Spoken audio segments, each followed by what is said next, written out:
Hi, this is Stephanie Miller from The Stephanie Miller Show. Please enjoy this exclusive clip from my show on Political Voices Network. Oh, golly. Well, we were saying as a professor, you had thoughts on what's going on the campuses. I mean, obviously, you don't mean this tragedy that, with the Palestinian students being shot or, obviously the anti Semitic stuff happening to some Jewish students. But you just said, let me respectfully say, you don't know what you're talking about when you condemn all college students because you don't like how a few of them are protesting.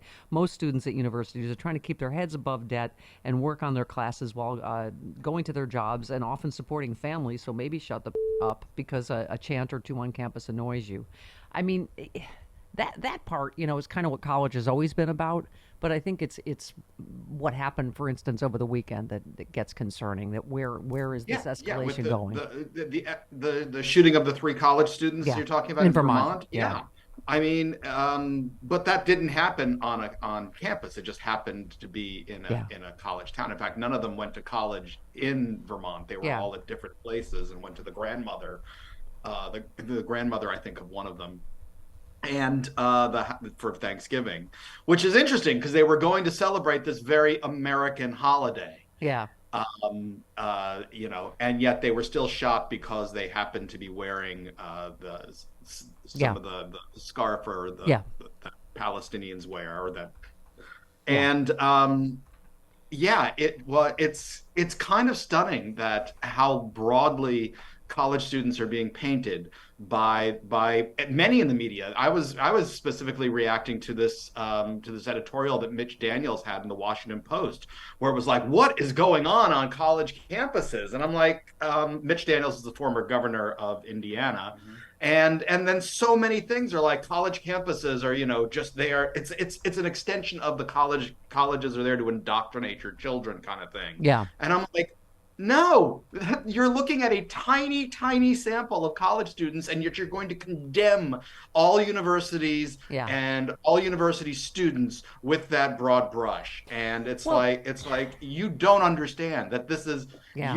yes, things go on. Oh no, really? You mean kids in their 20s and late teens might actually go big on their emotions and protests?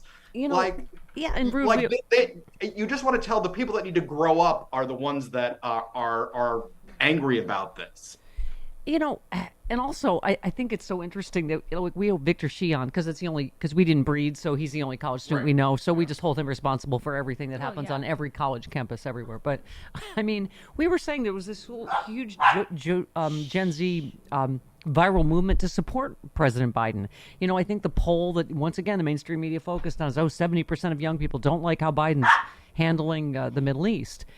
I mean, I don't know what to say. That I feel like, as I've said over and over, he's doing, I think, the best he can in a really, and I think even more behind the scenes than we know. I mean, this tweet: conservatives are critical of Biden for initially calling for restraint following October 7th. Some on the left are calling Biden Genocide Joe. Do not trust performative dill holes on either side of the political spectrum. I just said that for the word dill hole, but Yeah, What is a yeah. dill hole? I don't even know. Dill hole is when you don't want to put stars for two of the letters. Yes, there you go. Um, yeah, but what is your take on that? Just that I'm not sure. I think that right now the anger that is there is very real and Yeah, needs to be appreciated and respected. I think it's over exaggerating to say this is going to have such a huge effect a year out from now, or yeah, less than a year out from now. And I think that that we still don't understand how polling is done for Gen Z. yeah.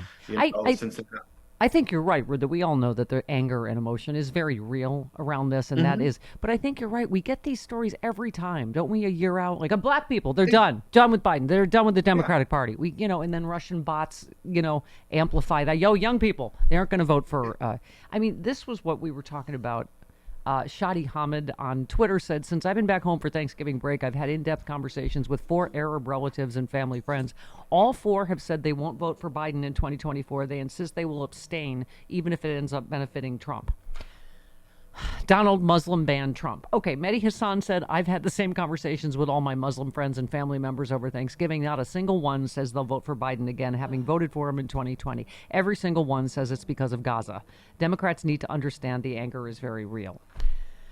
And I also think, though, that people that are hearing that need to understand that when 90% of those or more of those people, when they get in the voting booth, are going to end up voting for Biden. But because see, the then choice we'll be told is, that we're being condescending to people of color because we're going, well, oh, I'm they are sorry. there. I'm also including college students of all races in there. Right. And that's, yes, they will say that now. But I there in 1996, I was saying no, I'm not going to vote for Clinton. Yeah. I would rather abstain than vote for Clinton. And when I went in that friggin' voting booth and I was faced with Clinton or Dole, I thought, you know what?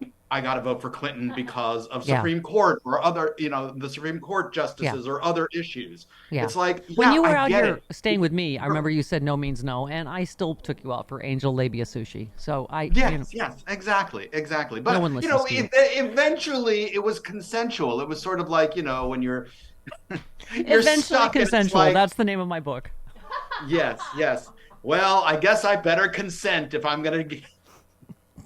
Wow, This is I think terrible. we just undid This is a terrible years conversation. Okay. Of education on the issue of consent. All right, but this is what I was going to say on the other end. Victor Shee said, wow, the Washington Post just reported that the hostage exchange is back on after Biden called. This is the power and respect President Biden carries with him with leaders around the world, and we don't talk about it enough. It's extraordinary. Thank you, President Biden. And then he went on to say, so I just talked to a friend angry at President Biden over his handling of Gaza. He didn't know Biden negotiated a pause in fighting, more aid into Gaza, and is open to sanctioning Israeli settlers. But I told him that, and what Trump plans to do, he will now vote Biden in 2024. I mean, that's the fight we're all going to have to fight.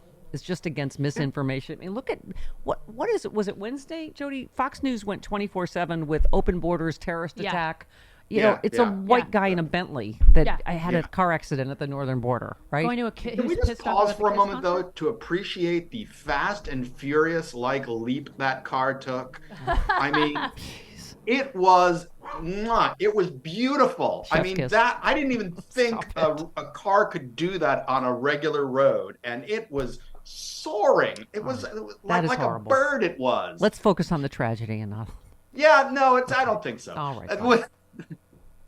All right. Yes. Also, I also really want to know if they were angry that a Kiss concert was apparently. was Aren't canceled. we all mad about the Kiss? I think so. Yeah, Sure. And that they were like, screw it, we're gonna go gamble. Yeah. Floor the Bentley, and we'll just fly over the border. No problem at all. All right, let's move on. The White House. How much cocaine was involved, Stephanie? I want to know how much cocaine was involved. Don't know.